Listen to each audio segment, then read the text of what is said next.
Answers Live. I am Jerry Usher in for Cy Kellett today. Cy is still getting back up to full speed here, so continue to keep him in your prayers if you would. And it is a blessing for me to be filling in for Cy today. You can also catch me with Debbie Georgianni on Take Two with Jerry and Debbie Monday through Friday at noon Eastern Time on many of these same EWTN radio affiliates. And today we've got 2 hours of Catholic Answers Live. Jimmy Akin will have an open forum, kind of a bonus Friday open forum for you coming up in the second hour. And in this first hour, we're going to be talking with Abigail Favale. Abigail is a writer, a professor, and speaker. She is at the Notre Dame professor in McGrath Institute for Church Life at Notre Dame. Her latest book, The Genesis of Gender, A Christian Theory, was just released by Ignatius Press last month. Abigail was received into the Catholic Church in 2014. She has a conversion memoir, Into the Deep, an unlikely Catholic conversion, which traces her journey from birthright evangelicalism to postmodern feminism and now to Roman Catholicism. And Abigail lives with her husband and 4 children in South Bend, Indiana. Abigail, so good to have you with us. Welcome. Yeah, I'm excited to be here. This is great. Well, and we have open phone lines. Folks, this is, we're going to be talking about some very important things, some really astonishing things, some eye-opening things going on in our culture today. You're no strangers to it, listeners of Catholic Answers Live. We want to take your questions today about the whole, gender craze, insanity that's going on in our world today. We can talk about that. We can talk about the entire topic of gender, male and female, how the Catholic Church views those who identify as, for example, transgender or LGBTQ plus now. I think it's LGBTQIA plus at this point, adding letters all the time. What is a woman?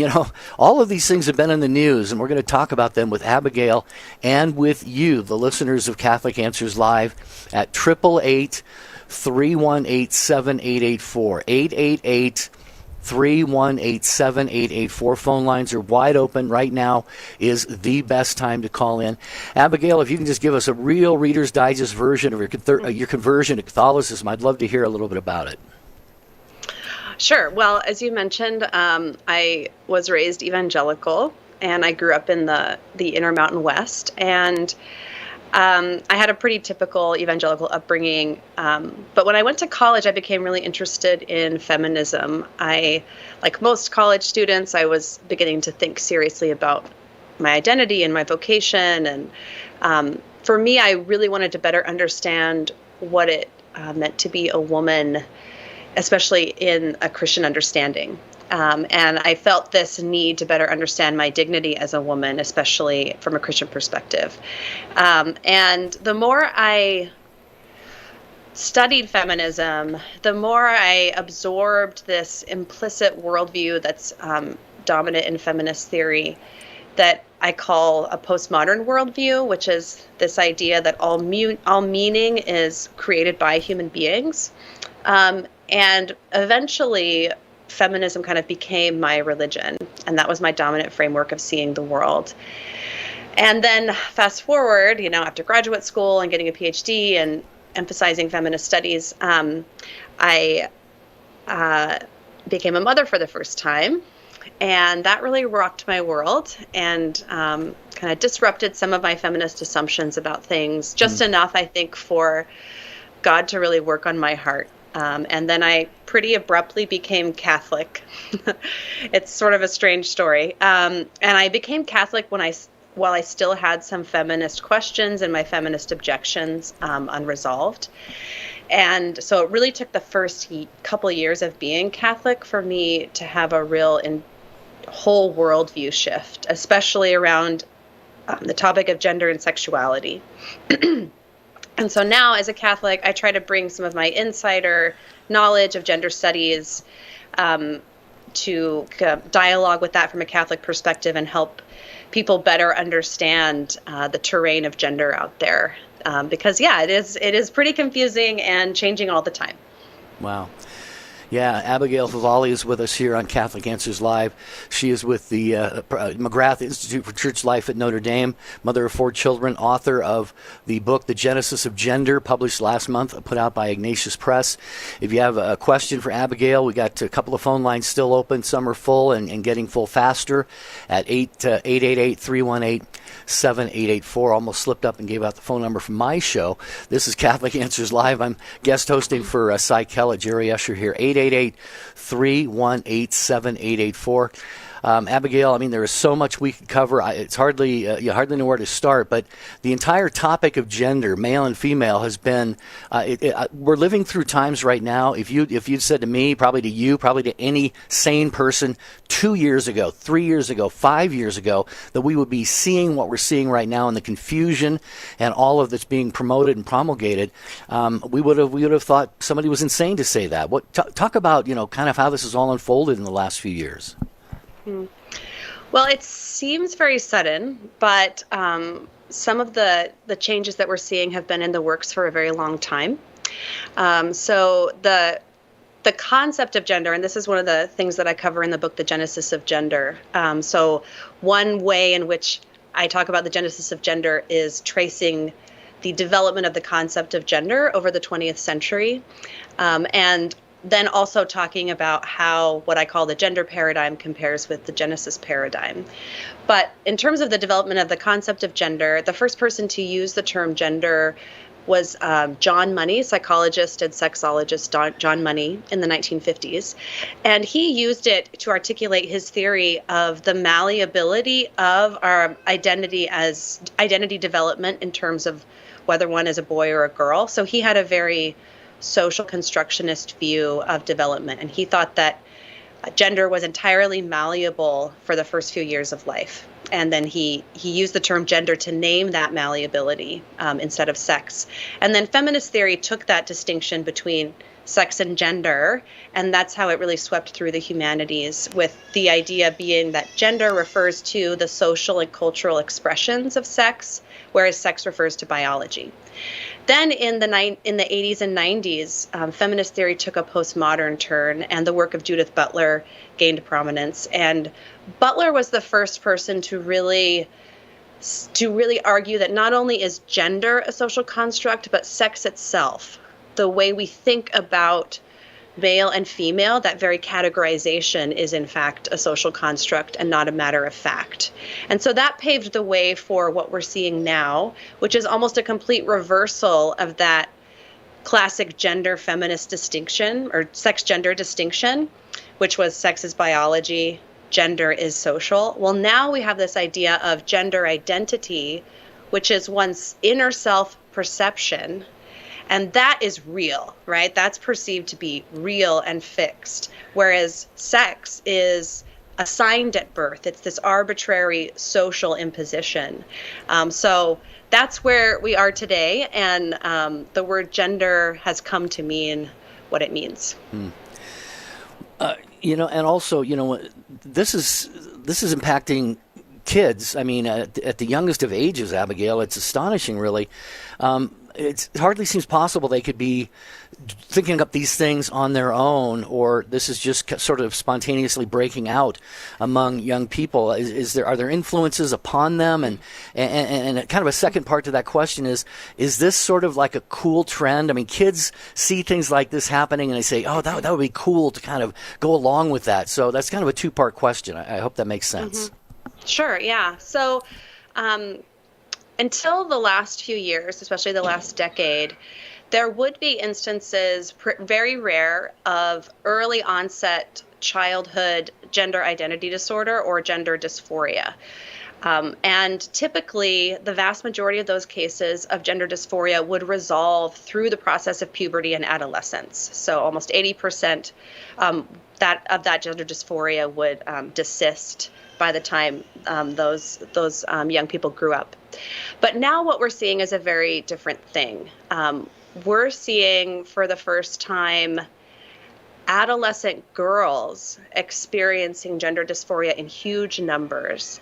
And the wave is primarily girls, although I will say that boys are also kind of catching up, but still lagging behind in terms of trans identification or non-binary identification. So we're seeing an entirely new cohort emerge where a lot of these young people don't have early onset gender dysphoria, but it comes on a little bit later. And then instead of being given time to just go through puberty and start to develop and sexually mature, and probably desist from the gender dysphoria, now we're having this new framework of gender affirmative care, which is putting young people very quickly on a pathway of lifetime medicalization. So the standard treatment now is to put a gender dysphoric child on puberty blockers to actually stop the process of puberty. And not because of a physiological condition, but simply to prevent the masculinization or feminization of the body in order to make room for later cosmetic changes. So and then the belief is that these cosmetic changes will then alleviate some psychological distress. But there really is not good evidence. There's not sound scientific evidence that supports the medicalization, especially of gender dysphoric young people. So what we're seeing is really experimental medicine, and it's a medical scandal, honestly, that's brewing. And I think adults need to be much more informed and concerned, especially adults in positions of responsibility, such as parents and teachers and psychologists and doctors. Because if you really look at the evidence and you really look at what's happening to young people, it's really troubling. Yeah, that's an understatement. Abigail Favale is with us here on Catholic Answers Live. I'm Jerry Usher. Honored to be filling in for Cy Kellett here on the program today. We are going to get to your phone calls in just a moment. I am not surprised, Abigail. We've got full phone lines here. This is, we're talking about a subject matter that is on the hearts and minds, heavy on the hearts and minds of many of our, probably hopefully most of our listeners. So we will get to your calls in just a moment here. Just want to mention before we do that, the dictionary defines a trifecta as a perfect group of three, winning three times. Well, what a great way to describe what's going on at shop.catholic.com this weekend. Listen up, folks. First of all, if you spend $50 or more, Catholic Answers will take $10 off your order when you enter promo code BONUSBUCKS at checkout. And on top of that, we're celebrating double point days at shop.catholic.com all weekend long. That's doubling the Catholic Answers rewards points for every dollar you spend. And to finish up this trifecta, we're giving you 50 extra rewards points for every Catholic Answers School of Apologetics course you enroll in during the month of July. If you haven't signed up already, be sure to sign up for the Catholic Answers Rewards Program. And here's a little secret. If you've shopped recently, you've already earned points. All you need to do to claim them is sign up for the rewards program. Visit shop.catholic.com this weekend and take advantage of all these great deals. Catch Catholic Answers live anytime at Catholic.com. Underwriting for Catholic Answers Live is provided by Real Estate for Life. Real Estate for Life connects home buyers and sellers to real estate agents while supporting pro-life organizations. On the web at realestateforlife.org.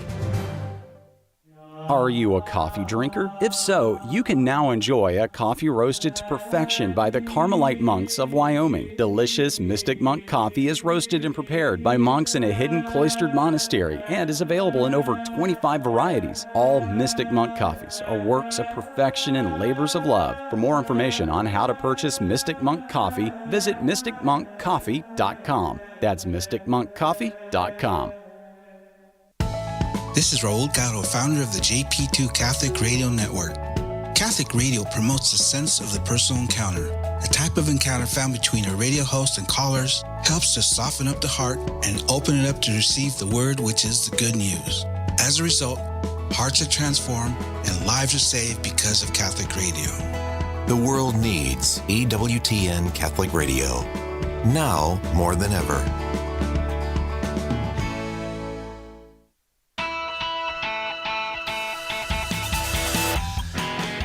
Well, Catholic Answers Live is coming up on 25 years of broadcasting the great programming, apologetics, and evangelization on January 5th of 2023. And for all those 25 years, the phone number's been the same.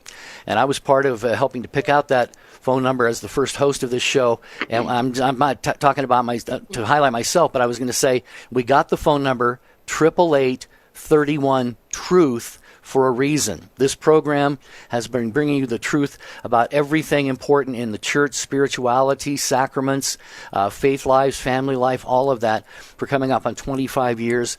And so keep your radio dial right here on this program each and every day at this time.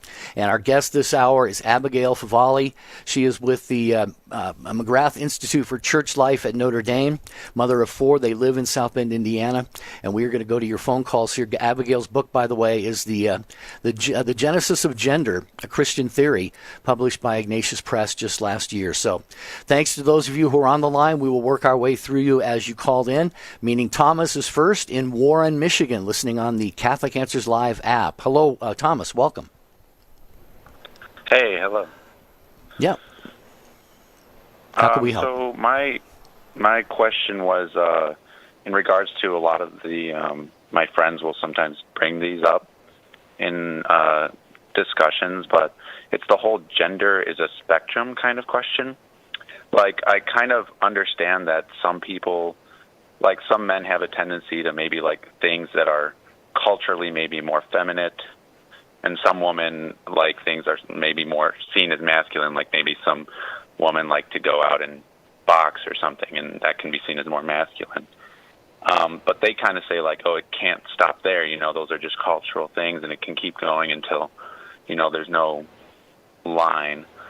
And a lot of times they'll bring up, like, these scientific papers, per se, that they'll find that seem pretty, like, legit. Like, they'll go on stuff like Google Scholar, which it's hard for me because I'm not, like, some biologist or something, so I can't really talk to them at that kind of level in regards to it. Hopefully that question made sense. Sure. So I think the first thing I would do is to maybe make a distinction between sex and gender, and to ask them whether they're referring to sex or gender, or maybe what they mean by gender, right? Because when you talk about gender being a spectrum, and the examples you mentioned are all kind of cultural expressions of masculinity and femininity. And indeed, those things can be on a spectrum, right? You're exactly right. So some women prefer activities or traits that are generally associated with men, and vice versa, right? But when you talk about sex, like biological sex being a spectrum, and that's what I'm guessing you're referring to when you talk about them bringing in scientific papers in order to say that sex itself is a spectrum. So depending on what exactly they're saying, first of all, ask them to define their terms. That's always a good first question. But the idea that sex is a spectrum often depends upon the argument that there are intersex conditions, or what's better known as disorders of sexual development. That's the term used in the by medical practitioners. And so intersex conditions refer to over a dozen different kinds of conditions that might disrupt the normal sexual development process. But the term intersex is often used in order to imply that there's some kind of third sex or some kind of condition that's somehow beyond the categories of male and female. But that's really inaccurate and also potentially dehumanizing, because it suggests that, say, a little girl who is born with vaginal agenesis is not really a girl because she has a variation in sexual development. So it's important to realize that disorders of sexual development happen to males and females, right? They're not exemptions from the sex binary. So when we get down to it, sex is a binary. There are only 2 gametes, 2 kinds of sex cells in sexually reproducing species. It's a hard binary. There's never been an instance of a human being that can produce both kinds of sex cells. So even in the more complex cases of DSDs, or disorders of sexual development, either maleness or femaleness will predominate if you look at the entire body and the way the organism is, the way the body is organized in a particular person. So that's one way I would approach it. All right, Thomas? Yeah, that makes sense. Could I have a follow-up question to something? Yeah, real quick. We got a lot of folks to get to. Go ahead. Okay. Well, this was kind of something you said earlier about the experiments done on gender by a guy in like the 40s or something, and it's come up in conversation. But my friends would just be like, "Oh, he's kind of like the German scientist in the 30s or 40s who did bad things on people, but we found a lot about like frostbite, the effects of frostbite, and I don't know how to tell him that." Well, I mean, I guess the idea, so he's the first one to kind of come up with this idea of gender identity as something that's separate from sex. So we can talk about gender in a sense that's distinct from sex, but the problem was when we go to outright separation. And so if that was his hypothesis, that gender identity and sex can be separated, if you look at his experiment on the Reimer twins, which is who both ended up killing themselves, it's pretty clear that his hypothesis was proven wrong. Okay, so this idea, however, just took wings and went through humanities and the social sciences and has become entrenched and unquestioned, but it doesn't actually have a lot of robust scientific evidence behind it. All right. Thank you, Thomas, for your participation in the program today. We appreciate it very much. Our guest on Catholic Answers Live is Abigail Favale. She is with the McGrath Institute for Church Life at the University of Notre Dame and author of the book that was published last month by Ignatius Press, The Genesis of Gender, A Christian Theory. We're going to move along to Lisa, who is in Massachusetts, listening on the Station of the Cross. Hi, Lisa. Welcome to the conversation. Hello, Lisa. Are you there? Yes. Okay, good. You're on with Abigail Favale. Go ahead. Hi, Abigail.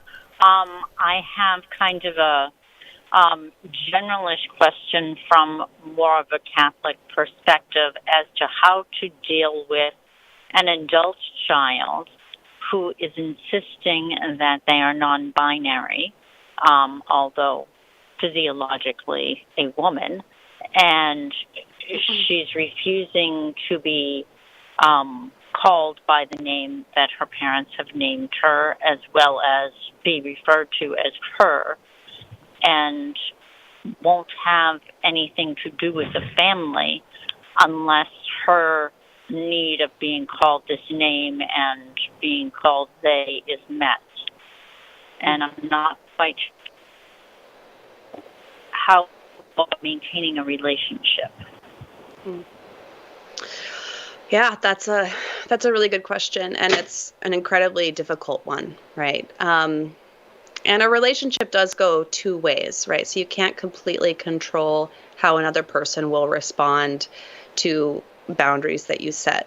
But in terms of doing everything, making reasonable attempts to preserve the relationship, I think that one thing is that it's once you get used to it, it's pretty easy to avoid pronouns, especially when you're talking with someone. So that could potentially be a neutral place. Like, well, I can't use the pronoun they because that conflicts with my beliefs, but I'll agree not to use the pronoun she, or something like that, trying to kind of find a place to meet. Also, I don't know if the relationship has kind of disintegrated too much to make this possible, but just to ask this person more about what they're going through, and ask when you say you're non-binary, I want to understand more what you mean by that, because different people can mean different things by it, and then just really listen to what this person is saying and their experience, and maybe establish a little bit of trust there, while also, again, like holding to the boundaries that you need to according to your conscience. When it comes to names, again, that there could be some kind of middle ground to meet on. Sometimes people go by different nicknames. So I think there are accommodations or steps that you can make with prudential judgment while still using language that is truthful. But in the end, I think it's important to be really patient with people as they're figuring this stuff out and exploring all these different ways of understanding gender, and making it clear that no matter what, you love them. And you're here for them. You're available if they want to have a relationship, while still holding on to the boundaries that you need to set. I hope that is helpful, Lisa. We're getting ready for a short break here in the program. This is Catholic Answers Live. Feel free to call in any other time, Lisa, and if you need further consultation on that very, very difficult situation. You are far from alone, Lisa, in going through that right now. And we are going to keep you in our prayers, and especially this young adult child that you are. Well, that's kind of a young adult child, it's a young adult who won't associate with the family, but we'll keep all of you, including that individual, in our prayers. Maddie is in Ohio coming up next. Mary in Harrisburg, Pennsylvania. Tom is in Visalia, California. Haley is in Newberg, Oregon.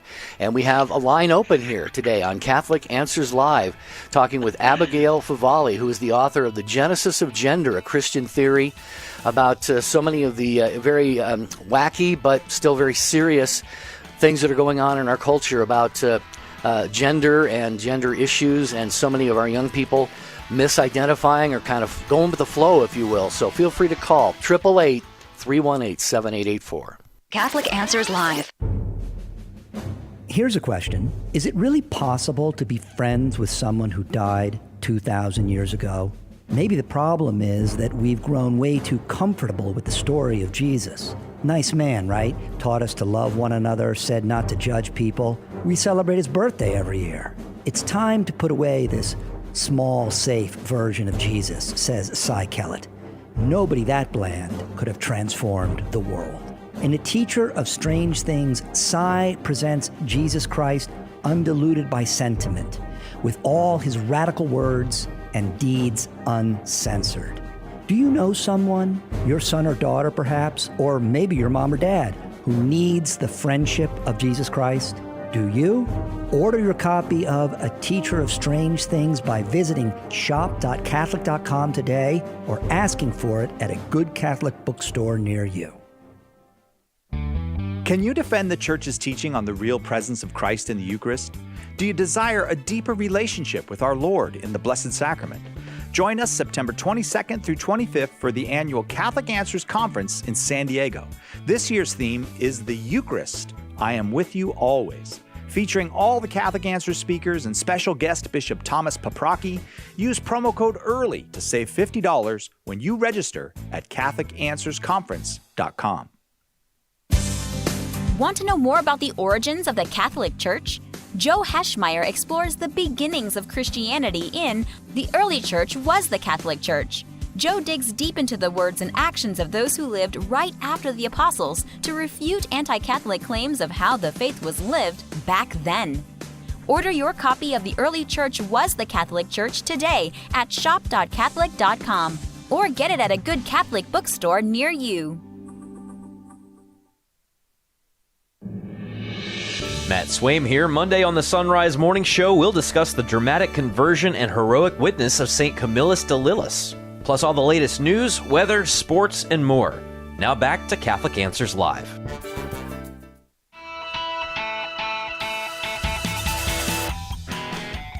Great to have you along today. We're just going to stay right with your phone calls and your questions for Abigail Favale, who's with the McGrath Institute for Church Life at the University of Notre Dame, a convert to the Catholic faith in 2014, and the author of The Genesis of Gender, a Christian Theory, just released by Ignatius Press last month in June of 2022. So up next in the order in which you call is Maddie in Ohio, watching the video stream on YouTube. Hi, Maddie. Welcome to the conversation. Oh, hi there. How are y'all doing tonight? Doing well. Hope you are too. Oh, I'm doing pretty good, thank you. Great, great. All right. My question had to do with biblical femininity, and, well, I'm not the most feminine person. I mean, I do a lot of the heavy lifting around here. I do a lot of the yard work. I do a lot of the, if things need fixed, I fix them. I know how to, change oil in a car. I can lift heavy objects. I'm just not typically your feminine kind of girl. And trying to reconcile that with, being a biblically accurate feminine woman, I don't know how much overlap there is there with that. I mean, do I need to stop being, myself, or do I need to do something different? I don't know. I'm just kind of confused. I love this question so much. Thank you for calling. And I relate to it. I think the short answer is no. You don't have to do anything different, right? So I love the way that John Paul II uses the terms masculinity and femininity. So he is very careful to only use those terms in relation. So he'll use the term masculinity only in relation to a male person and femininity only in relation to a female person, because masculinity and femininity are the way we live out our sex in the world, right? So it's actually the body of the person who's doing the action that gives it its character as masculine or feminine. So I think we tend to talk about masculinity and femininity as if they're sort of attached to objects or traits or activities, but it's persons who are masculine and feminine. Now, it's true that like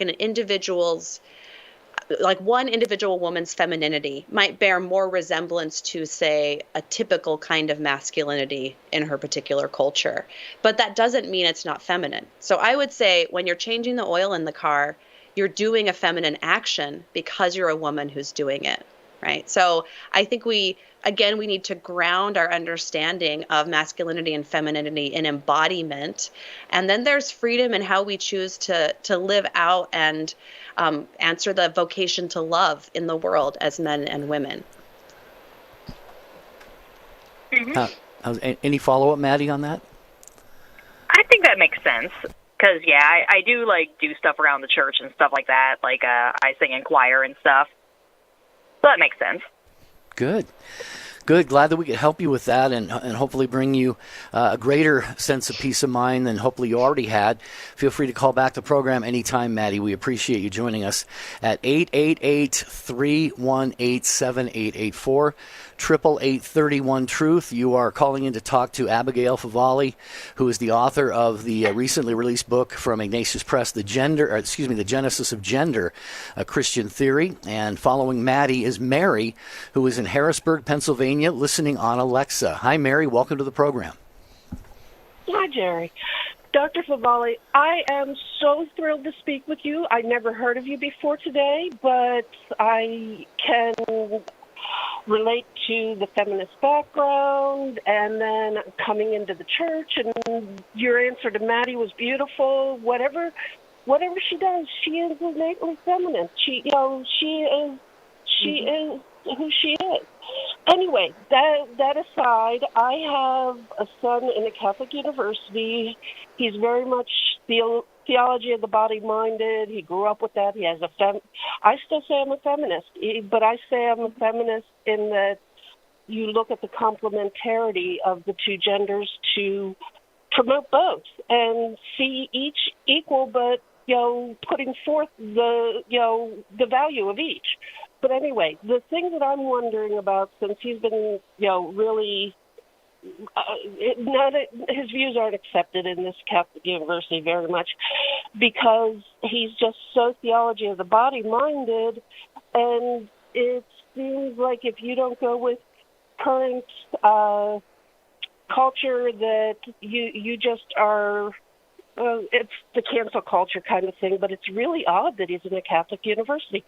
Where does theology of the body on the whole fit in the scheme of Catholic universities and perceptions? And I know that's a broad question, but what's your perspective on it, Doctor? That's a good question. So one complicated factor is that, especially when it comes to gender studies and gender theory, that discipline has no interaction whatsoever with theology of the body. So I got a master's degree and doctorate in feminist literary criticism, gender theory. I never even knew there was this Catholic theology of the body. It was never on the radar. It wasn't even refuted. It was just completely ignored. So I think, unfortunately, when you have academic institutions that have, especially gender studies departments, they tend to follow that disciplinary narrowness. And just they don't engage seriously with the Catholic tradition. And you would hope that a Catholic institution would engage more seriously. My guess is that there might be specific professors who deal with the theology of the body, but it's true. There's a big blind spot in academia, especially when it comes to to the Catholic tradition and theology of gender and woman and sexual difference. I never discovered it until after I became Catholic. So there are places where it's taught, but yeah, it's too often sidelined in academia for sure. Okay, because just the well, never mind. You understand theology of the body and how it actually does, how the whole idea of it can be a support in some ways to gender ideology, and also big contradiction too. But you know what I mean. Okay, yeah. I really am thrilled to have come upon the show today, and I'm really looking forward to reading your book. Thank you very much. Great. Thanks, Mary, for the call. That's a good, perhaps, segue lead-in, Abigail. I wanted to certainly get from you the details on, where people can get the book, and just give us a kind of a quick snapshot of what's between the covers and where people can get your book, The Genesis of Gender. Sure. So it's published by Ignatius, so you can order directly from Ignatius Press, which I highly recommend. Although if you want to order from Amazon, you also can get it on Amazon.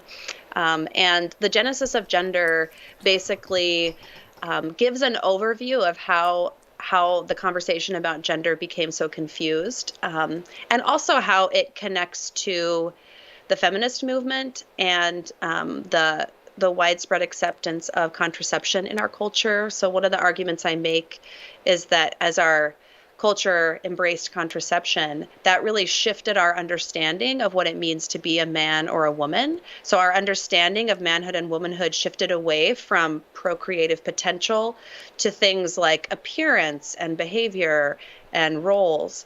And so now we're at this place where if you can approximate the appearance or the behavior, then that means you actually have changed sex. So there's been this kind of cultural forgetting of the fact that we are sexed beings who reproduce sexually. And yes, and then I also talk about some of the trends that are happening now, especially affecting young people and young women.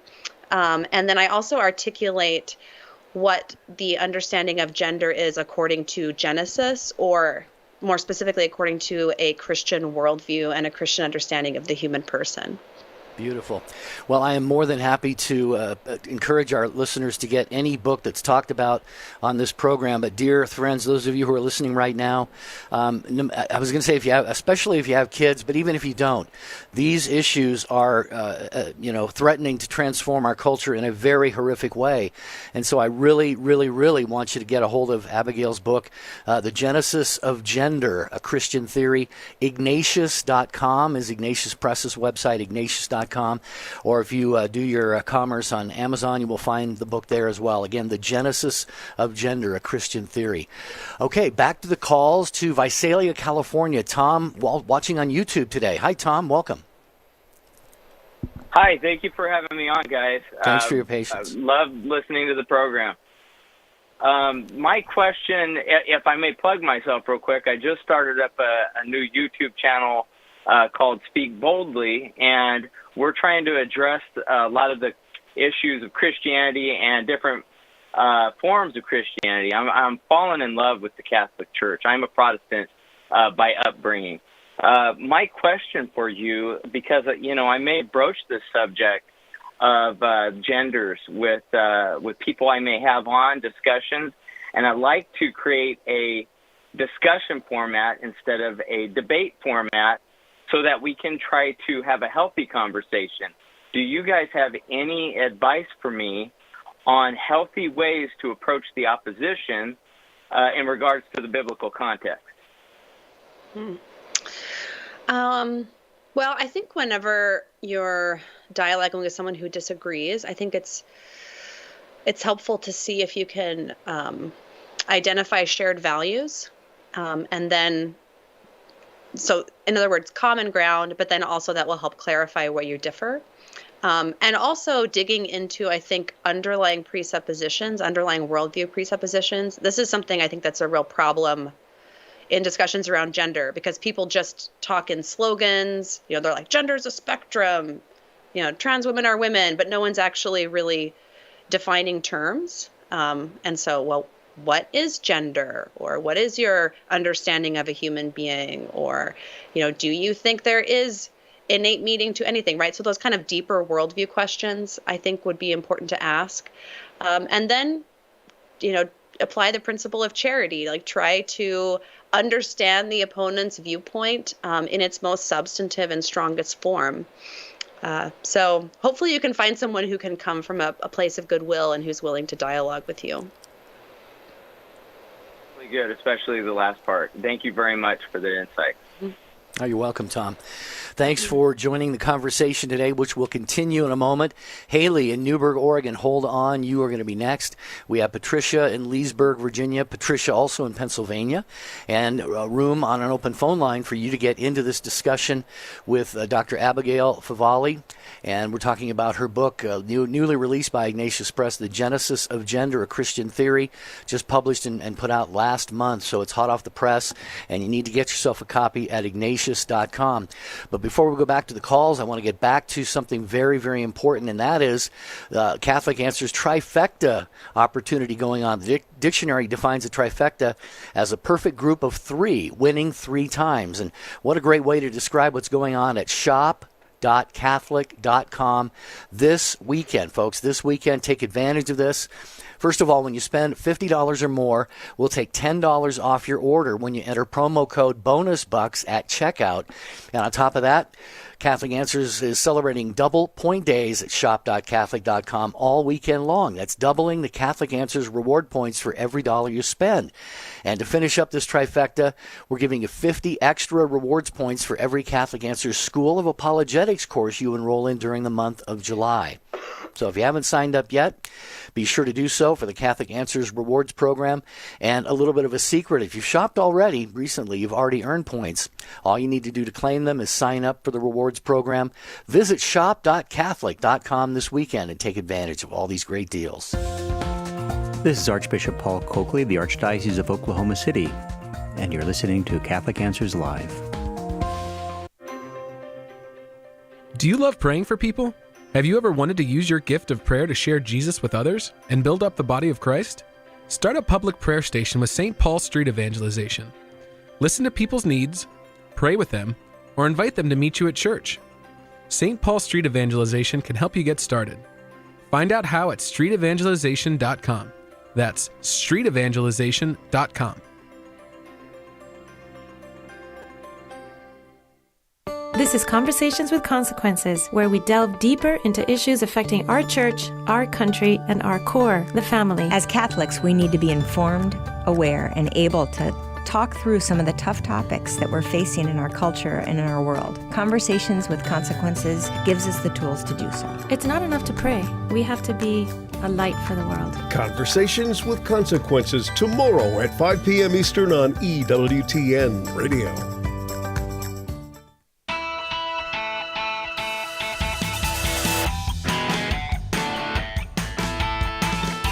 Back to your phone calls here on Catholic Answers Live. Our first hour today with Abigail Favale. She is the author of the book from Ignatius Press. It's called The Genesis of Gender, A Christian Theory. Hour number 2 today will feature a bonus open forum this week with Jimmy Akin of Catholic Answers Live. So stay around for that. But we're going to go right back to your phone calls for Abigail. And Haley is up next in Newberg, Oregon, listening online at Catholic.com. Hi, Haley. Hello. How are Hi you? There. Good. How you doing? Oh, hi, Abby. How are you? Hi, Haley. I'm good. I've been sitting on your front. You've been sitting on your front step for like 2 months now, waiting for you to come home. Where the heck are you? I'm sorry. I love you and I miss you. We all miss you so much. We're so happy for you and Notre Dame and the McGrath Institute. We're so proud of you.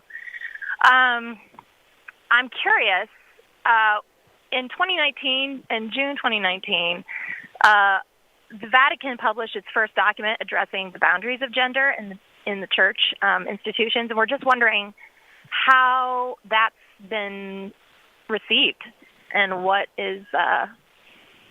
going on. And in terms of like the response to that, the church's response to the Vatican's document. Do you know anything about that?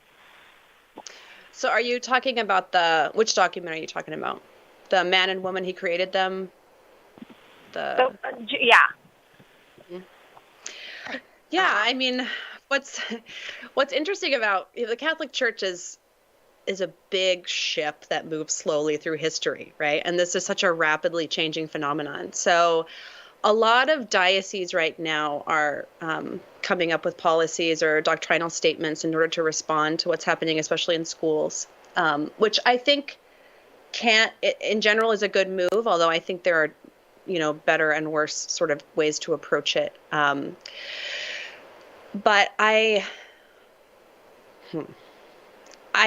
are some things that I see that are positive, I guess. So I think if Catholic institutions are able to hold to their Catholic character here, but also be places where they can accompany young people who are questioning their gender, that can meet a real need in our culture because a lot of schools are have bought into this, right, and are kind of propagating gender identity theory. And so if Catholic institutions are, with compassion but also clarity, giving a true account of the human person, then that can meet a real cultural need. So I think there's a lot of discussions happening. I mean, I don't have like a connection in the Vatican, so I don't totally know if there are more pronouncements to be made, but I'm guessing that there will be more official documents in response to what's happening. But I will say that a consistent theme in Pope Francis's statements and documents has been opposition to gender theory, and it's connected to his idea of having an integral human ecology, because part of caring for creation involves caring for our own bodies and respecting their sex identity. So that's been something that's consistent with Pope Francis. Yes. All right, Haley? Yes, thank you. I was just curious what the Vatican was doing with all this going on right now. So thank you for that. Oh, you're welcome. I want to say hi. I kind of thought that might be the case. Abigail, isn't you were previously at George Fox University? That's in Newburgh, is it not? It is, yeah, right. Yeah. So Haley's husband teaches at George Fox too. So. Oh, yeah. Okay. Great. Well, thanks, Haley, for touching base with Abigail. I'm sure Abigail is very blessed by that.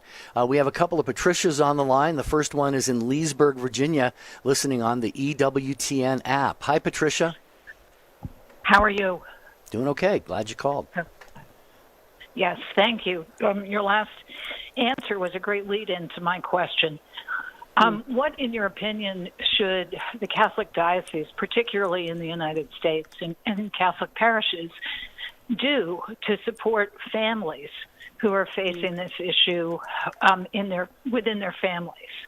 I'm a catechist, and I teach at the grade level where the contagion starts, and I'm not seeing that we've got real tools out there at the parish level to help families who are dealing with this. Right. Yeah. I mean, I think we've been caught on the back foot a little bit with this. So I think you're exactly right, though, that parishes and schools need to be able to meet and support families who are going through this, because, I think it's too easy to fall into this rhetoric of, oh, this is happening to people who are like outside the church and we have to protect ourselves from that. But no, this is very much happening to Catholic children, Catholic families. And so we have to really make sure that we're supporting them in our parishes and in our schools. So I think, especially for catechists and priests and other parish ministers, educating yourself on what's going on, I think, is very important. Getting kind of a sense of what the data says out there, or getting a better sense of what the terrain is, and then I think that will help you be able to respond with good information and accurate information. But I also think it's really important for parishes and schools to not just get into a defensive posture, but to actually articulate a positive vision of the human person and have a whole person affirmation approach. So to affirm, first of all, the belovedness of anyone who's wrestling with their gender, right? They need to hear that they're infinitely loved by God as they are. And also affirming the goodness of the body. I think the dignity of the body, the goodness of body, and also affirming the uniqueness of the individual. I mean, this is something I was kind of talking about in earlier answers, but I think sometimes young people are rebelling against narrow scripts about what it means to be a girl or what it means to be a boy, or even very hypersexualized, kind of influenced by porn sort of scripts in our culture. So young people are faced with a lot of negative understandings of what manhood and womanhood look like, and they're wanting to kind of opt out in some ways. So I think it's really important for Catholics to not just get into a defensive posture here, but to really try to articulate the truth with compassion, with clarity, but also to show the beauty of the Catholic understanding of the human person. But I'm hoping that my work in McGrath, part of my work in McGrath, will be to help develop resources specifically for parishes and schools, because I think that's a huge need. Okay, Patricia? Thank you. Thank you very much. We have limited time, but we have our second Patricia in Pennsylvania listening on Catholic.com. Got to be rather brief, Patricia, but we wanted to help you out. Go ahead. Yes, I will try. I'm not typically very succinct. I'll follow right on the question from Patricia in Leesburg. I lived there for 40 years, which is funny. Is there not a greater value carrying in the charitable framework you suggest to expose this agenda that is being foisted on our children? You may say, for instance, as you just said, they are being rebellious about, their feeling is one of rebellion against this idea that there is no fluidity, let's say. But they've been taught this through an agenda, and as the host says, this horrendous agenda.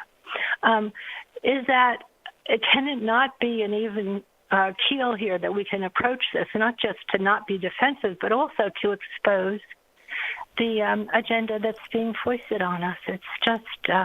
I don't know. So there's my question. That's okay, Patricia. You were very succinct and articulate. We got about 2 minutes, Abigail. All right. Now I have to be succinct. Okay. So I think what we need to do is to forcefully argue against this framework that's being imposed in our culture, on our youth, and we need to argue forcefully against that framework. But at the same time, we have to be able to receive the people who are caught up in that framework with love. And that's a really hard balance. So I think we have to do both, though. So to critique the framework, I call it the gender paradigm in my work. And my book does critique it pretty forcefully. But at the same time, I do think it's important that we also humanize the people who are understanding their experience through that framework, even though it's a bad framework. Okay, Patricia, thank you very much for, you've waited a long time to get on the program. We appreciate that. Bob in Cincinnati, Curtis in Indiana, we're not going to get to either of you this hour with Abigail Favale. We have an open forum with Jimmy Akin coming up in hour number 2 here on today's Catholic Answers Live. So you can start filling the phone lines with your apologetics questions, evangelization, any questions about the faith, the sacraments, how to develop a prayer life, anything you would like to talk with Jimmy Akin about is fair game here at 888-318-7884. 888-318-7884. Abigail Favale, thank you so much. This has been a wonderful hour. It always passes too quickly, but I have a strong feeling that the folks at Catholic Answers Live will have you back on the program again. That'd be great. Okay. Do you have a website or anything? I do have a website. I don't know exactly what it is, though. Okay. Well, we will. It's like a Wix site. Yeah, I'm on. Okay. Yeah. So if you just Google Abigail Favale, I think it pops up. But okay. Yeah. Awesome. Thank you so much. Great work. The best of luck to you there at the McGrath Institute. We appreciate your time. Thank you. Okay. Open forum, as I said, with Jimmy Akin coming up next hour. 888-318-7884. 888-31-TRUTH. That's all we know here is the truth at Catholic Answers Live. Jimmy Akin is going to step in here and talk to you in just a few minutes.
You're with Catholic Answers Live, hour number 2, getting started right now. Cy Kellett, the fantastic host of this program, is out recouping a little bit more today. I'm Jerry Usher, in for Cy today, and a blessing and an honor to be filling in on this program. Our phone number is 888-31-TRUTH, 888-318-7884. This program has been almost 25 years, known for a lot of things, especially the open forum programs where you get to call in and ask basically any apologetics question, evangelization question. And we have a bonus Q&A open forum for this week, this hour, with Catholic Answers senior apologist Jimmy Akin. Good, Jimmy, it's great to be back with you on the program. Thank you.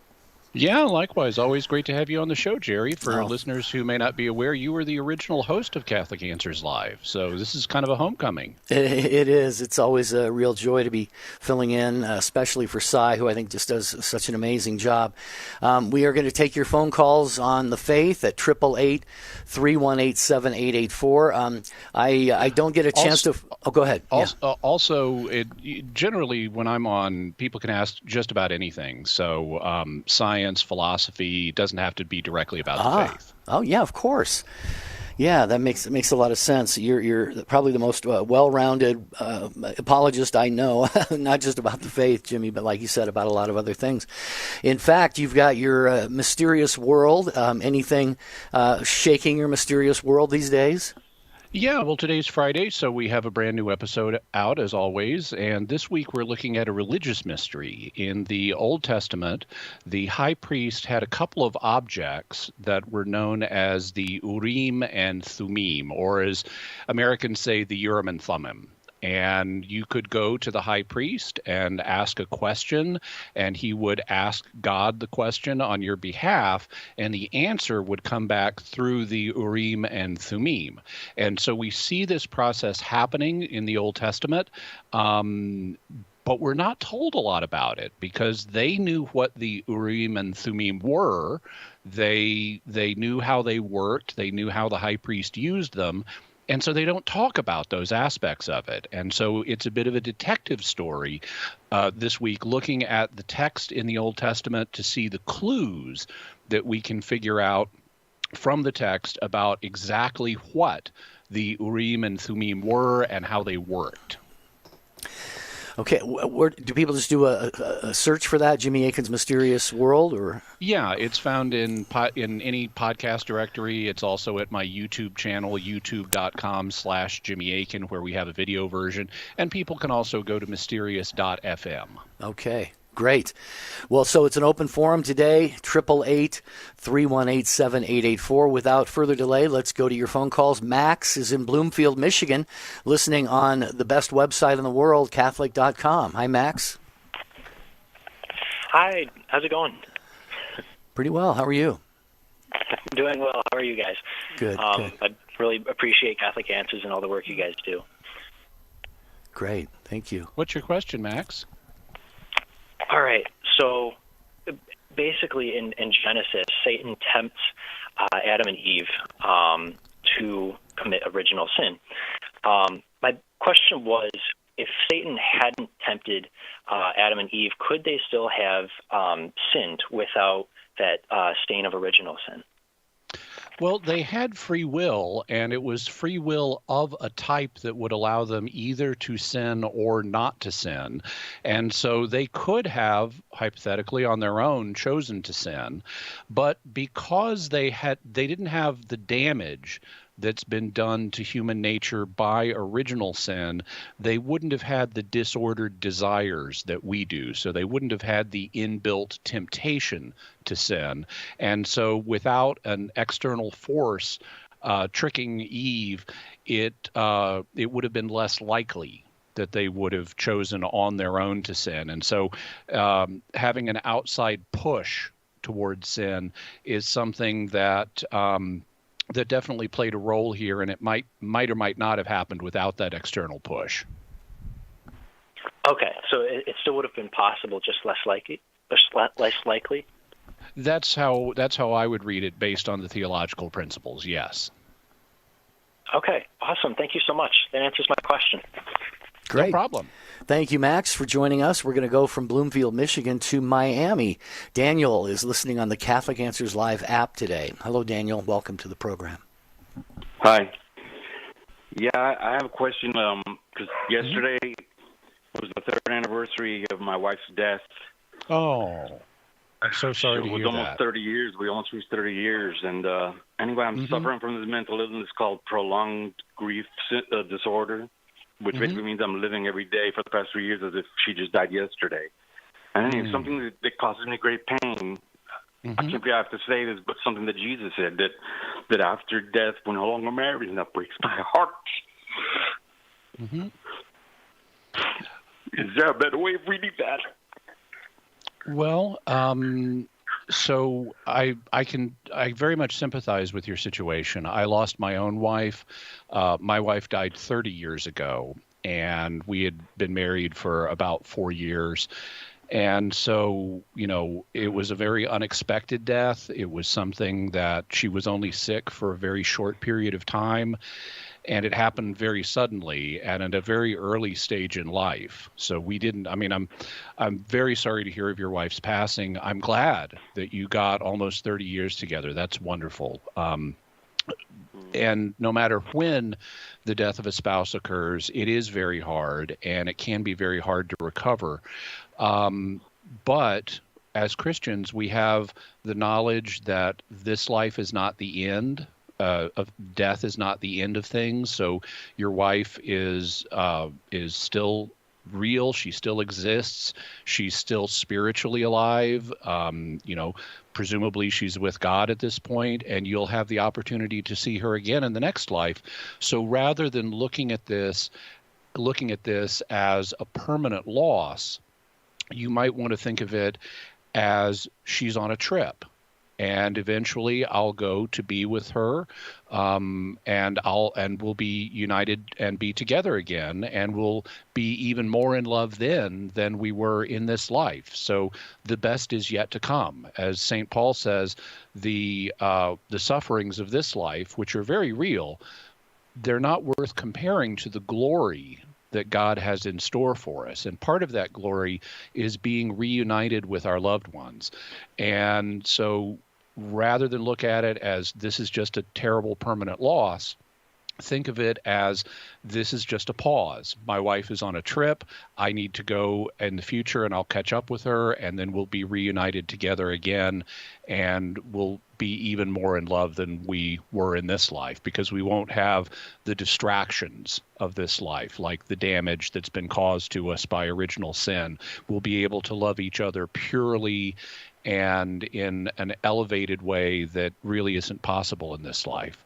At the same time, there are things that can be done in this life to help with getting over a loss like this. And if you haven't already sought out psychological help or a widower's support group or something like that, I would encourage you to pursue that as well, as a way of being with people who've shared similar experiences with yours and who can understand them, or who are trained as counselors to help people going through your kind of experience. Yeah, that was very helpful. That makes me feel better. By the way, her name was Lourdes, like Our Lady of Lourdes, but as Cubans we pronounce it Lourdes. She was very Catholic. Sure.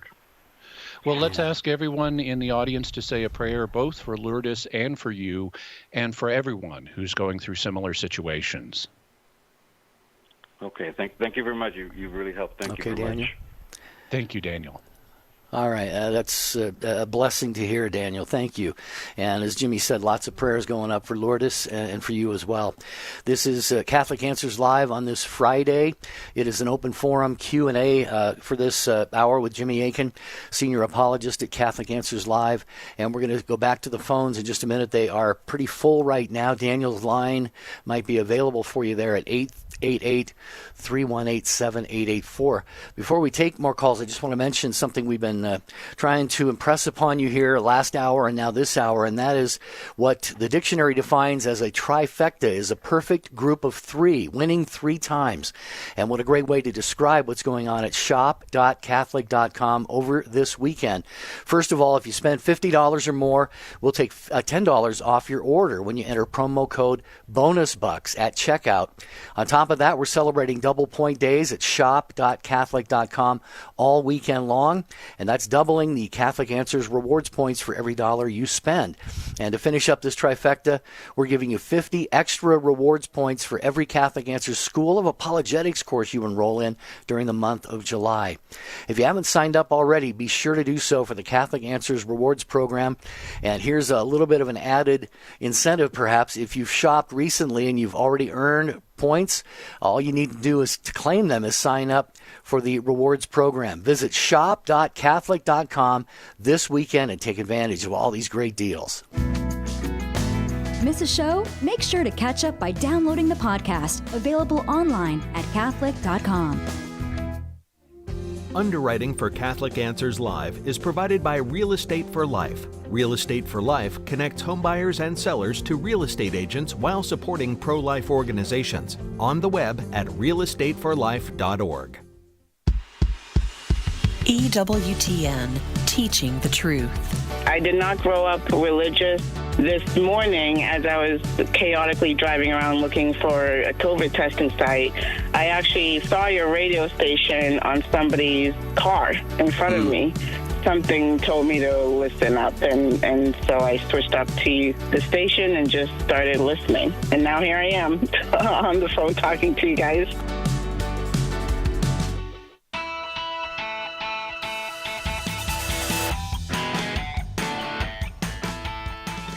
All right, what would you like to ask Jimmy Akin today? 888-318-7884. We'll get you onto the program when a line becomes available. We're going to go to Ontario, Canada. Matt is watching the broadcast on YouTube from there. Hi, Matt. Welcome. Hi. Thanks for taking my call. Hello, Matt. Are you there? There you. Hey, you're welcome. Go for it. Hey, so I just wanted to ask, what would you like? Does the church have any teachings or anything to say about Christians working in like the stock market or trading foreign exchange or like cryptocurrencies or anything like that? Well, it doesn't have any documents that are, the Pope has not written an encyclical on this, devoted an entire, document to this subject. But it does discuss things, of this nature from time to time here and there. And it basically, would encourage ethical investing. You don't want to be investing in businesses that intrinsically do evil. I wouldn't recommend investing in Planned Parenthood, for example. Supposing they were a publicly traded company, I wouldn't invest in them. But it recognizes the legitimacy of the marketplace. It recognizes the legitimacy in principle of the stock market and of trading commodities and so forth.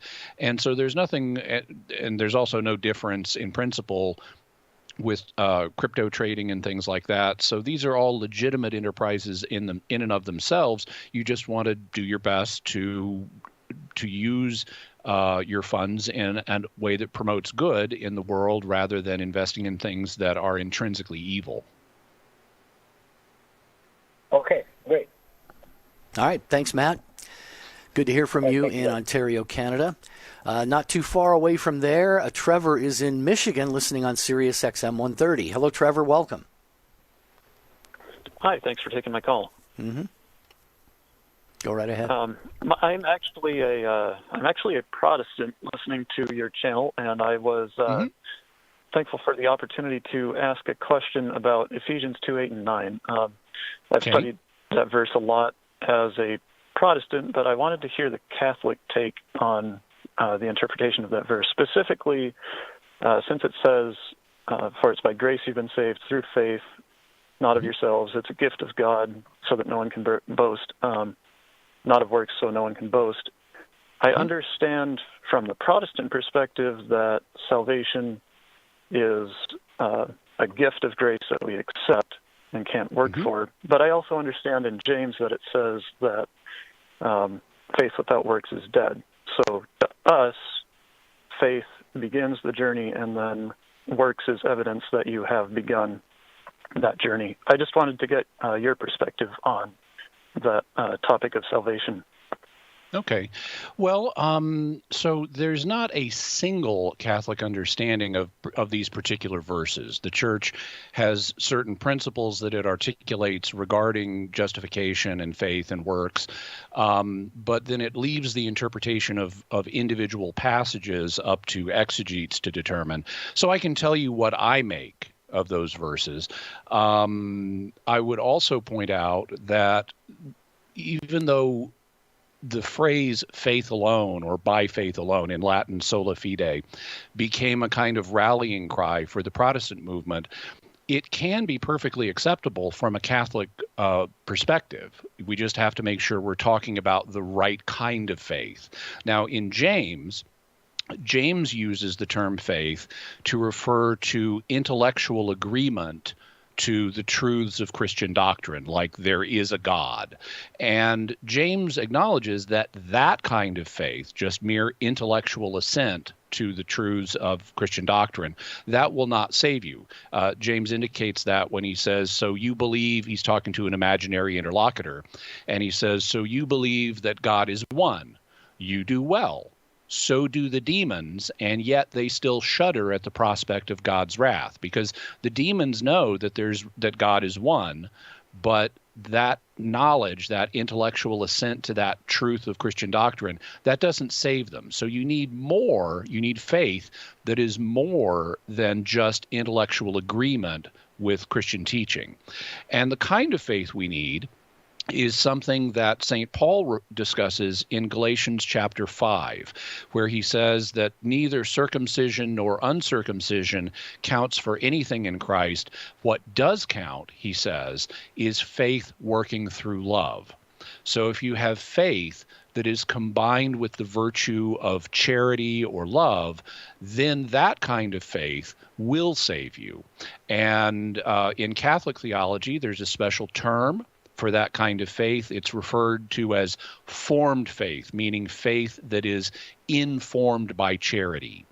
And if you have that, you are in a state of justification. And so, as Pope Benedict XVI pointed out a few years ago, if by faith you mean faith formed by charity, or formed faith, or faith that works through love, then Luther's formula, faith alone, has a perfectly acceptable Catholic sense, and we don't need to fight about that. Now, having said all that, let's look at the passages that you mentioned. You mentioned Ephesians chapter 2, verses 8 through 9, although I'm going to read a little bit more than that because the context is important here.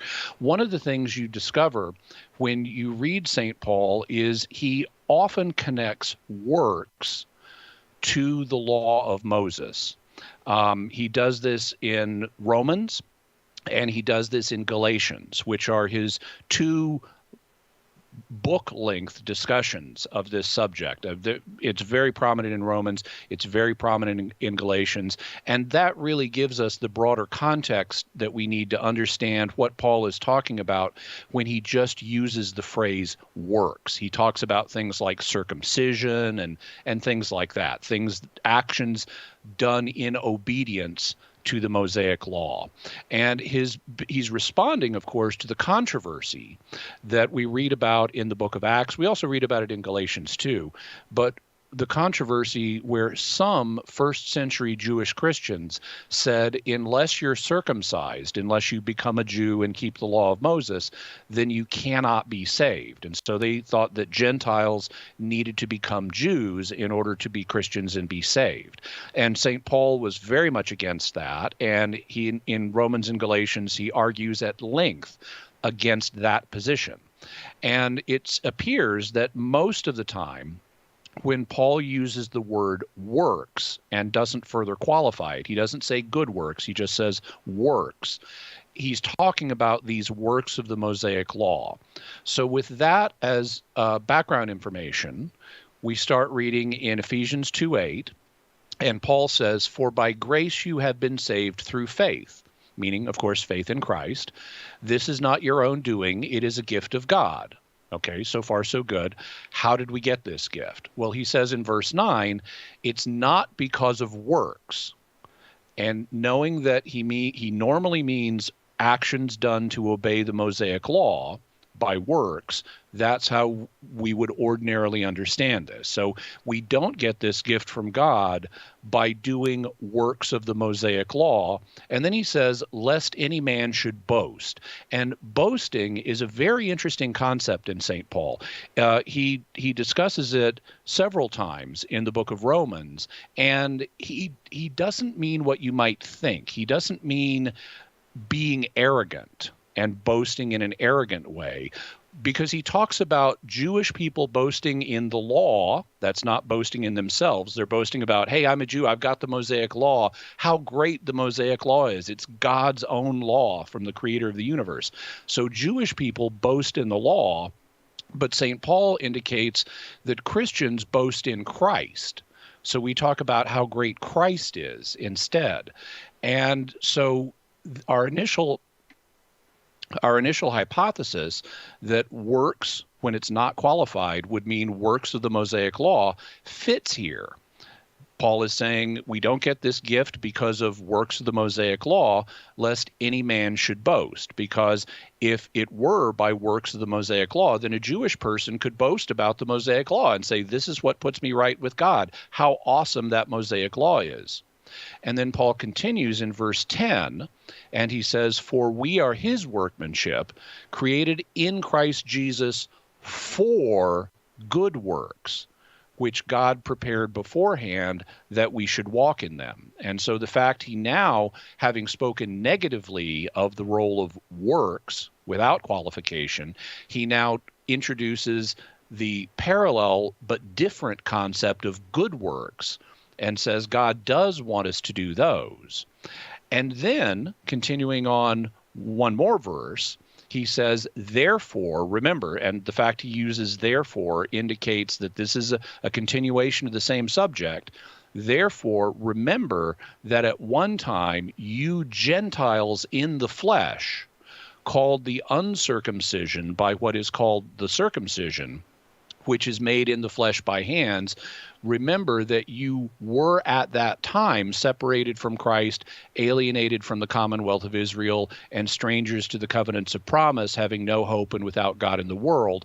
But now, in Christ Jesus, you who were once far off have been brought near in the blood of Christ. For he is our peace, who has made us both one, and has broken down the dividing wall of hostility by abolishing in his flesh the law of commandments and ordinances, that he might create in himself one new man of the two, so making peace. So we see, if we keep reading the context in Ephesians, that he's echoing exactly the same themes that he hits in Romans and Galatians, how you don't need to do the Mosaic law in order to be a Christian. Jews and Gentiles can be united together in the same church, in the same body, by faith in Christ. And so it's faith in Christ that saves us, not works of the Mosaic law. That's how I would understand this passage. In terms of the passage in James that you mentioned, where he says, faith without works is dead, he also discusses justification. He talks about how Abraham was justified when he offered Isaac on the altar. And one of the things that you find when you study the story of Abraham as it's told and retold in the New Testament is Abraham wasn't justified just once. There are at least 3 places in the Old Testament where Abraham is said by New Testament writers to have been justified. The first one is referred to in the book of Hebrews. In Hebrews chapter 11, the author is talking about how faith is necessary to please God, and he indicates that Abraham, so this is justifying faith, he indicates that Abraham had God-pleasing faith when he left his homeland, and that happened in Genesis 12. And then in Romans 4, Paul is talking about when God cut a covenant with Abraham in Genesis 15, and he says Abraham was justified there. And then in James 2, James says Abraham was also justified when he offered Isaac on the altar, and that's in Genesis 22. So we see there's more than one kind of justification. There's an initial justification when you first come to God and first become a follower of God, and that may have happened for Abraham in Genesis 12. But then after we're made righteous in that justification, God takes away our sins, he gives us righteousness, but the righteousness he's given us can grow in the course of our subsequent life. And that happens, to tie this back into Ephesians, that happens over the course of the Christian life as we cooperate with God's grace and do the good works that God created us in Christ for. So we come to God, we don't need to do good works to get into a state of justification. We don't need to do works of the Mosaic Law to get into a state of justification.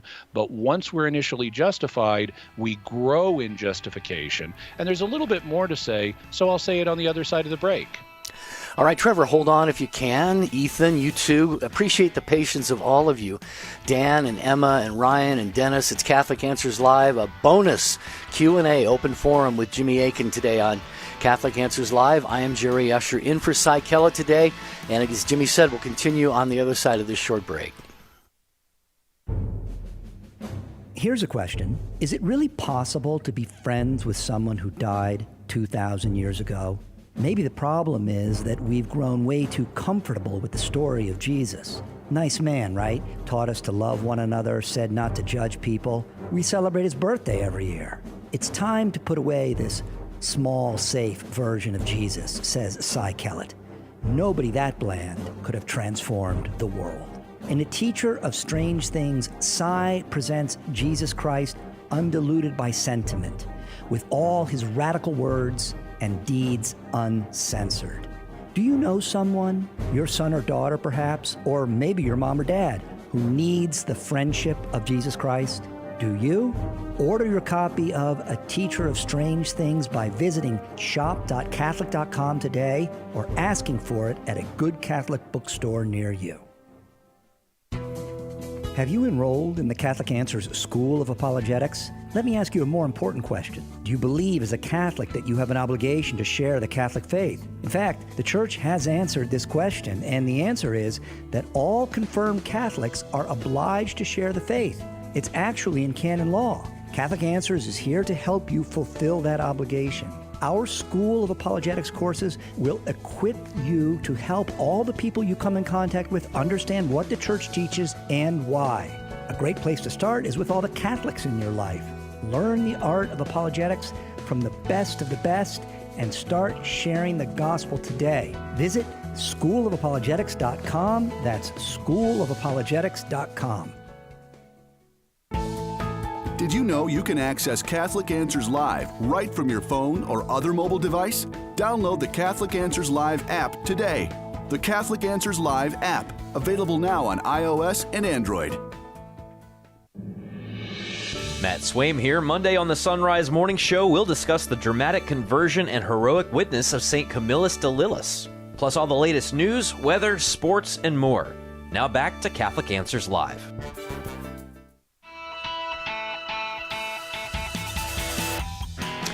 All right, and we're going to continue along with this open forum program. Jimmy Akin had some wonderful thoughts for Trevor in Michigan listening on Sirius XM 130. And Jimmy, you weren't done yet, so please pick up where you left off.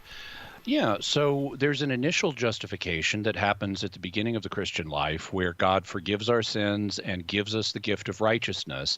And then that righteousness grows over the course of the Christian life. So we've already been given pure righteousness, but the quantity of that righteousness can grow as we cooperate with God's grace and do the good works that God created us in Christ to do.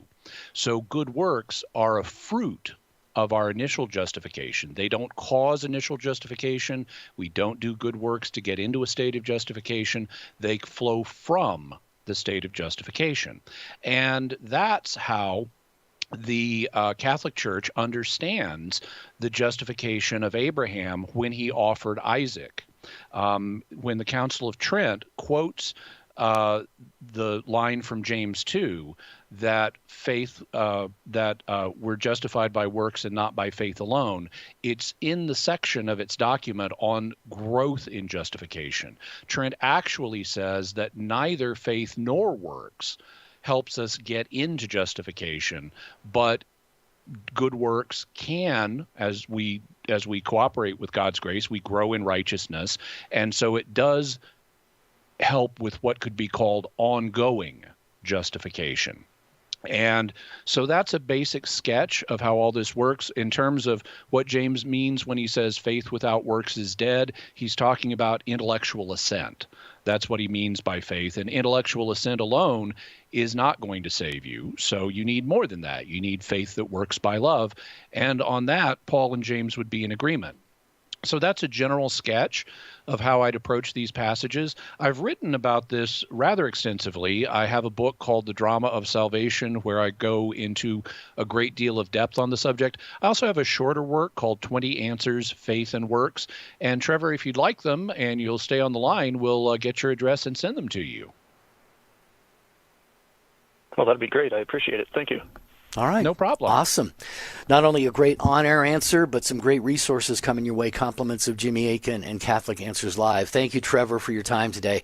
Open forum, continuing along here. Ethan has been holding patiently in Cincinnati, watching on YouTube. Hi, Ethan.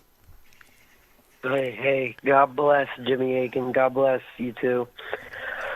I have a question because you know, people like Eastern Orthodox and Protestants will accuse the Catholic Church of having changed its teachings. Has the Church changed its teaching on usury? Because that's one accusation I've heard. And not only of that, but freedom of religion and also on death penalty. Yeah. Okay. Well, sometimes Catholics will overemphasize the idea of the Church not changing its teachings. When the Church doesn't use that language.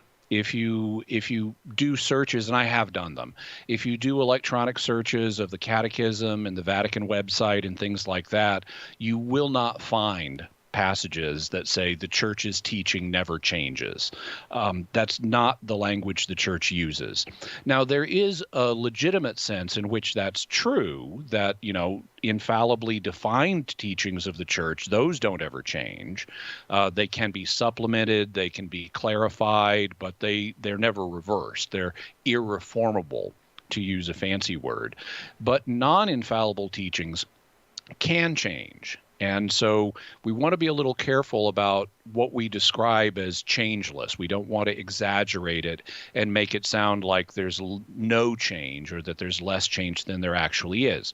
In terms of usury, the Church does teach that usury is wrong, and that's been consistent down through the centuries.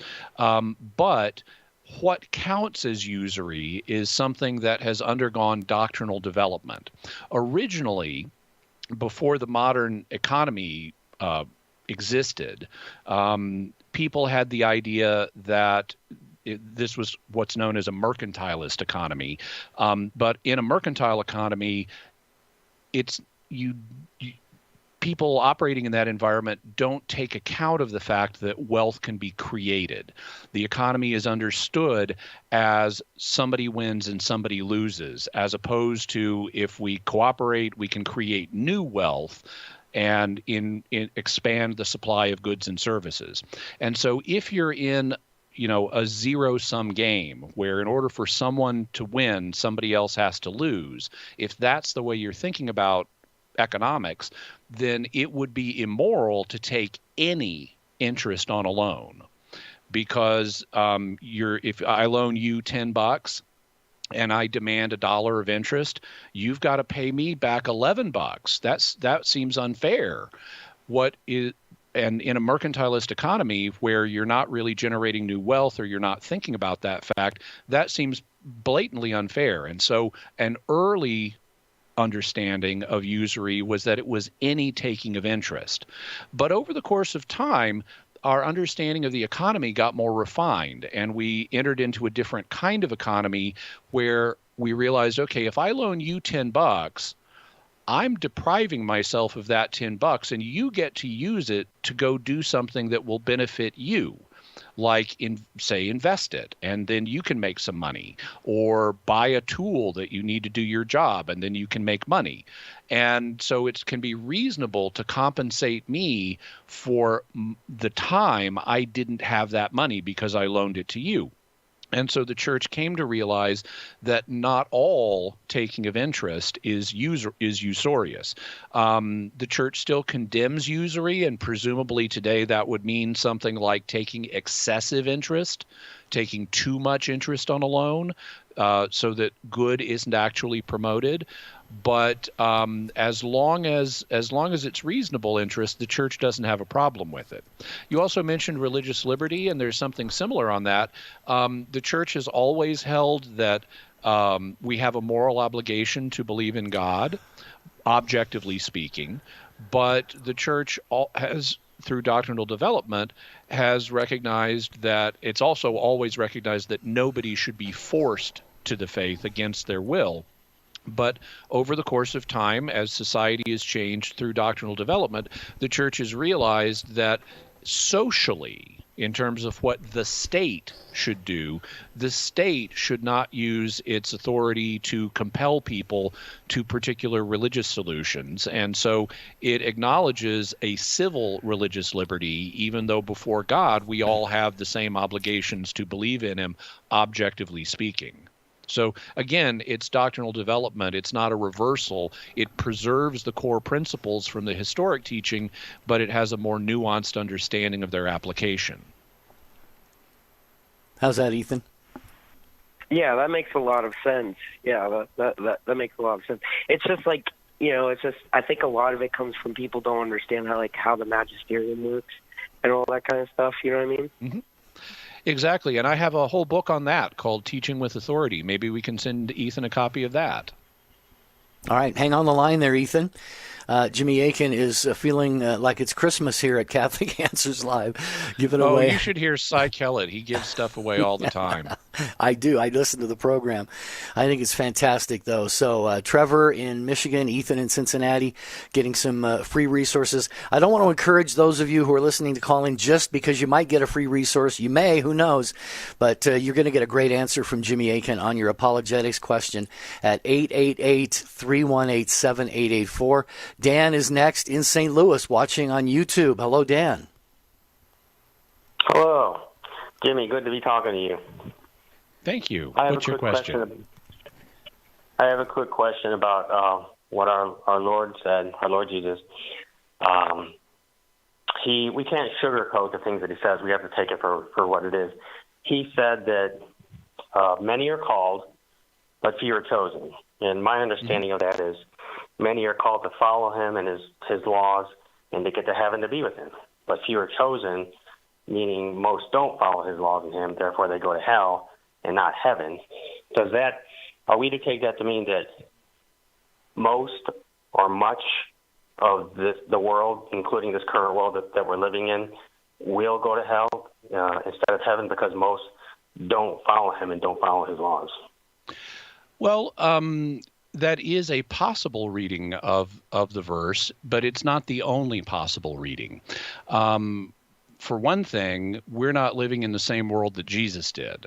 There is much more knowledge of God today than there was back in Jesus' day, when only a tiny handful of the world's population worshiped the God of Abraham, and today half of the world population worships the God of Abraham.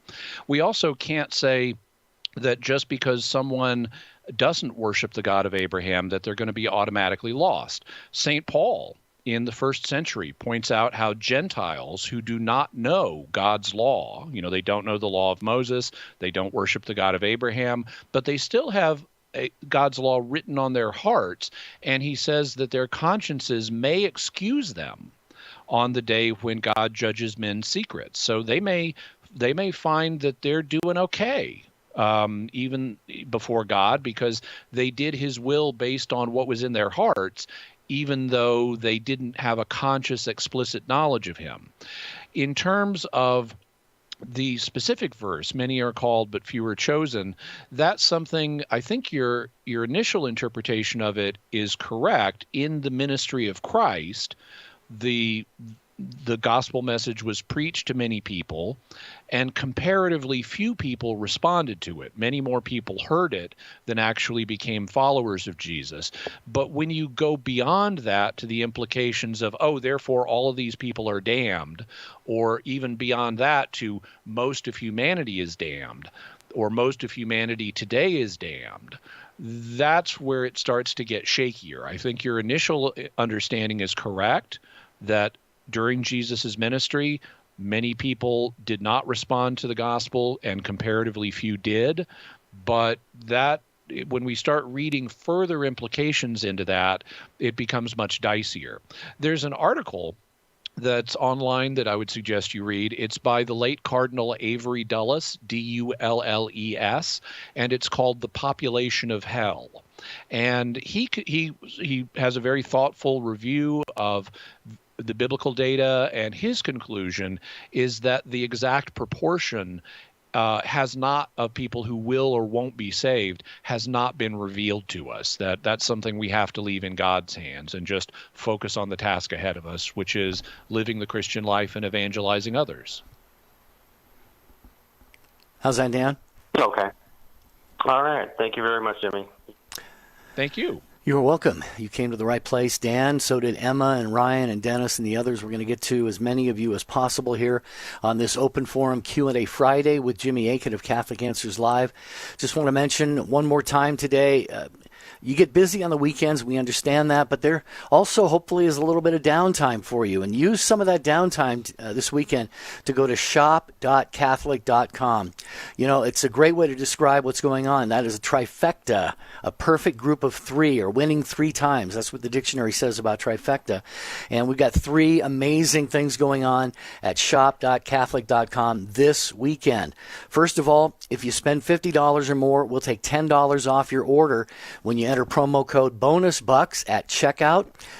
On top of that, we're celebrating double point days at shop.catholic.com all weekend long. That's doubling the Catholic Answers rewards points for every dollar you spend.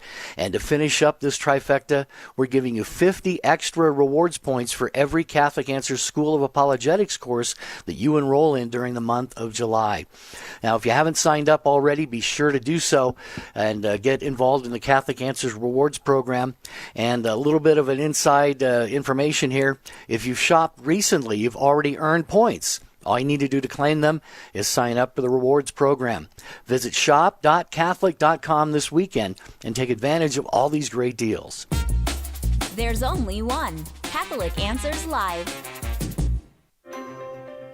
We have a big problem.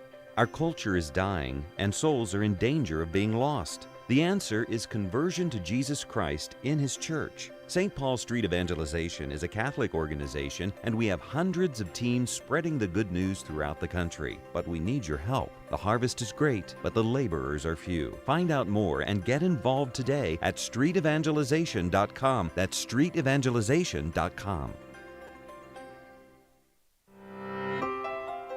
You don't have to go about becoming Catholic in the most obnoxious way possible. You can aim at the least obnoxious way possible. You have to say, I love you, and I want to do everything possible to make your life pleasant and easy and wonderful. But you have to understand that if I don't follow my conscience, then I'm not going to be a good husband and father. In order for me to love you rightly, I have to love God first. Called to Communion with Dr. David Anders. Tonight, 11 Eastern, on EWTN Radio.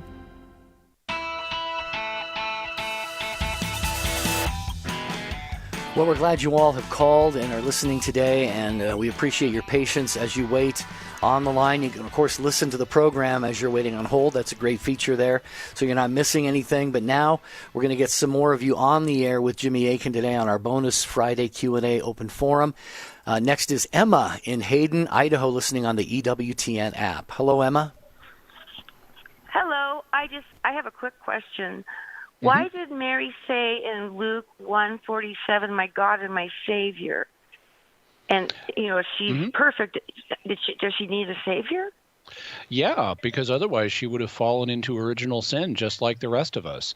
For most of us, God saves us by pulling us out of original sin, but he saved her from even falling in to original sin. This is something that was discussed by the theologian John Duns Scotus several hundred years ago. He compared it to, if you've got someone and they're walking down a road and they fall fall in the mud. Well, you can rescue them. You can save them by helping them up out of the mud. But you can also save them in an even better way by keeping them from falling into the mud. And that's what God did for Mary. So that's why the Catechism refers to her as the greatest fruit of redemption, because she was redeemed and saved by Jesus in an even greater way than we were.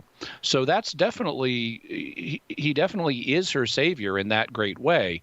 But I think actually she means something else in this passage. It's true that she was saved from falling into original sin, and so Jesus is her Savior in that sense. But I think that exegetically, if we think about how the word salvation is used in the Bible, Mary actually in this passage means something different than that. Because if you study the use of the term salvation, and I did this in my book, The Drama of Salvation, you find that especially in the Old Testament, especially before we get to the ministry of Christ, before his adult ministry, the term salvation is almost always, or even always, used to refer to being saved from something in this world, like being saved from a war, or from disease, or from poverty, or from shame, or something like that. What we mean by salvation, being saved from going to hell, that's something that really only comes into, that's a usage of the word saved that really only starts with the adult ministry of Jesus. You just don't find the word used that way in earlier texts before Jesus is an adult and preaching his message. So this passage, we would expect the term, because it's before Jesus' adult ministry, we would expect Mary to be referring to being saved from something in this life, from some kind of condition that would be bad. And so let's look at the text and see if she refers to any such condition. Well, she says in Luke 1:47, starting in actually 1:46, my soul magnifies the Lord, and my spirit rejoices in God my Savior. And then in verse 48, she says, for. So now she's going to tell us the reason why she's rejoicing in God her Savior. For he has regarded the low estate of his handmaiden, meaning herself. So she's historically, her whole life, she's been of very low estate. For behold, she says, henceforth all generations will call me blessed, for he who is mighty has done great things for me. So what God has done in context is he's rescued her or saved her from this low estate. She's from the lower class. She's not a respected woman. And now he's done great things for her by making him the mother of his son that will result in all future generations calling her blessed. So he has saved her, but it's salvation from this low estate rather than salvation from going to hell in the passage itself. That makes a lot of sense. It really does. Thank you. Awesome. Good. All right, thank you, Emma, for taking part in the program today. We're going to get to as many of you as we can. We love having your phone calls on the Q&A open forums like every other program here on Catholic Answers Live. So from there, we're going to go to Ryan, who is in the state of California, watching the video stream on YouTube. Hello, Ryan. You're on with Jimmy Akin. Hello. So I have my question written down. It shouldn't take me too long to present. So I'm praying to the saints. How can we do this in light of Bible verses condemning inquiring of, or in some translations, speaking to or consulting the dead? I've been told by Catholics that saint prayer is acceptable because we can be sure that the saints are not dead. but this interpretation seems like a bit of a stretch, especially considering that Catholics also pray to those who are not canonized saints. I worry about this because demons can come in the name of loved ones. I've also heard that inquiry is different from communication, or that the verse is speaking only of necromancy and mediums, but it seems to also be referring to plain communication. Some would argue that I am scrupulous for having these concerns, since saints already pray for us in heaven, but in light of the verses in Isaiah and Deuteronomy and the possibility of accidentally communicating with demons, I can't help but be a bit worried. Okay, so translations that would... so the key verses here are the ones in Deuteronomy, although there are brief mentions elsewhere, like in Isaiah. The verses in Deuteronomy very clearly, if you read them in Hebrew, it's talking about inquiring of the dead. You go to someone who is an inquirer of the dead, and you ask them a question, and you get hidden knowledge from them, and that is forbidden. So we're not to do that, but that's different than praying to the dead. In praying to the dead, I'm not asking them for information. I'm giving information to them. I'm saying, here's my need, here's my prayer request, please pray for this. So the flow of the information is in the other direction. If you encounter a translation that speaks in general terms, like communicating with the dead or speaking to the dead, that is not a literal translation, because that is not what it says in Hebrew. I've been over the text myself in detail, and it does not refer to that. It is specifically referring to going to the saints, going to the dead, in order to get hidden information. And that interpretation is correct, is confirmed by the alternative that God presents. God says, instead of doing that, I'm going to send you a prophet. And that's how you're going to get hidden information. You go to the prophet and ask your question. You don't go to the necromancer and have the necromancer ask a dead person. So I'm not doing that if I'm communicating my own prayer requests. I would agree with you, by the way, that, and I've heard some Catholics say, oh, well, the saints aren't really dead, and that's why it's okay. Yeah, that's a dodge. That's not a good answer at all. They are dead. They don't have their bodies. They may be united with God, and that's true, but that's not what's in question here. They are dead people, and it would be forbidden for a Jewish person to go to a necromancer and call them up, even if they are with God. That's forbidden. You're not supposed to do that. That doesn't mean God won't allow that to happen. He does allow Saul to do that, and he genuinely calls up Samuel, and the text says that it is Samuel, and that's confirmed in the book of Sirach that it is Samuel. It is not a demon. So God can allow dead people to speak even through mediums, but we're not authorized to do that. In terms of the possibility of demons showing up, well, that's why we're told to test the spirits in the New Testament.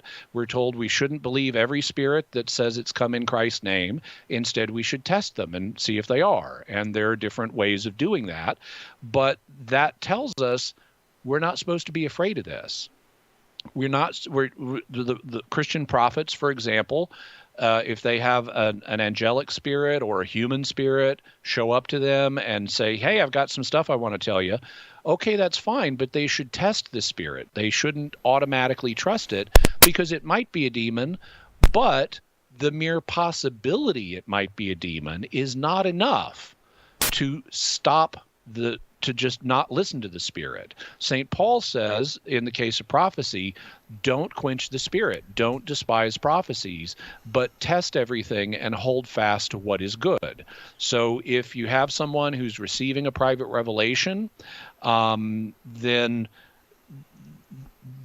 don't automatically assume it's valid, but do some testing and find out. And in the same way, if I'm praying to a saint and I start to have a private revelation of that saint, well, I'm going to test the spirit, because it might not be who it claims to be, but that mere possibility shouldn't scare me off from being open to having a private revelation, because God does send saints and angels to talk to us on occasion, and I shouldn't be afraid of that. All right, Ryan, that is the best that we're going to be able to do for you, and I think that was actually fantastic. Thank you for being part of our conversation today on Catholic Answers Live. Dennis in Columbus, Ohio, Chris in Winston-Salem, we are not going to be able to get to you here on the show today, but we do invite all of you to keep listening to the program and tune in again next week. Let me take a look here on Monday. The Whys of Catholic Belief, WHY''S, with Carlo Broussard, and tips for, anyway, there's another guest on Monday as well. Jimmy, great being with you today. Thank you so much. You always do such a fantastic job. I really enjoy it. Thank you, and thanks for being our host today, Jerry. You're welcome. And thank you for listening to Catholic Answers Live. You can join me and Debbie Georgiani on Take Two with Jerry and Debbie Monday through Friday at noon Eastern on many of these same EWTN stations. Until next time, may the Lord bless you.